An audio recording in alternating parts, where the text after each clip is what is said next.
جرح تتساءل أدواه ودماء تحضن.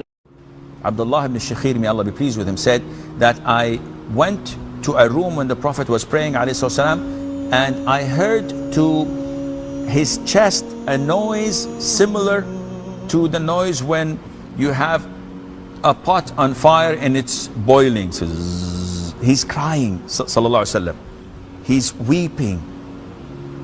Why would he do such a thing? Because when you remember Allah Azza wa Jal, when you remember the greatness of Allah subhanahu wa ta'ala, when you remember that Allah has created all this universe which does not mean anything at the greatness of Allah Azza wa Jal, and it is nothing compared to the greatness of Allah subhanahu wa ta'ala, and I as an individual, I am nothing at all compared to this huge universe, let alone compared to the greatest of Allah Azza wa Jal. When you pray in the middle of the night and you recollect, or that is recall your sins, your shortcomings, the things you've done to others, the things that you have done towards to Allah the Almighty, and you feel how small and humiliated you are standing in front of Allah Azza wa Jal, praying and asking for forgiveness, you cannot help but to cry. Likewise, when you ask Allah Azza wa Jal for forgiveness, when you're prostrating or you're making dua, if it comes from the heart, it rips your heart out, because you know how bad you were and you still are, and you don't know how Allah Azza wa Jal is going to conclude your life. So you keep on praying, you keep on feeling this submissiveness and humility to Allah Azza wa Jal, and you cannot help but to cry. And that is why this is a little bit difficult. Why? Because you may try it for a year or two and nothing happens. But if it does happen, then you're among the fortunate one.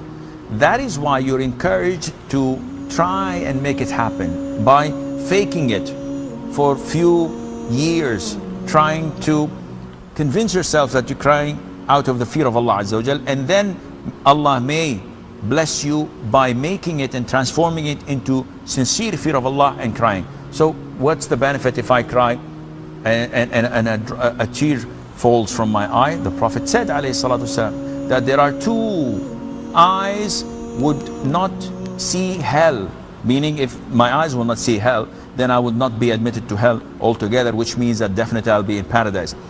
And one of them was an eye that remembered Allah Azza wa Jal and tears came out of it. So fearing Allah Azza wa Jal and crying out of this fear is a carte blanche that you will not enter hell and you will go to paradise with the grace of Allah Azza wa Jal. So yes, if you can force yourself, if you can fake it and pretend that you are doing this out of the fear of Allah, it would gradually turn into real and genuine fear of Allah Azza wa Jal.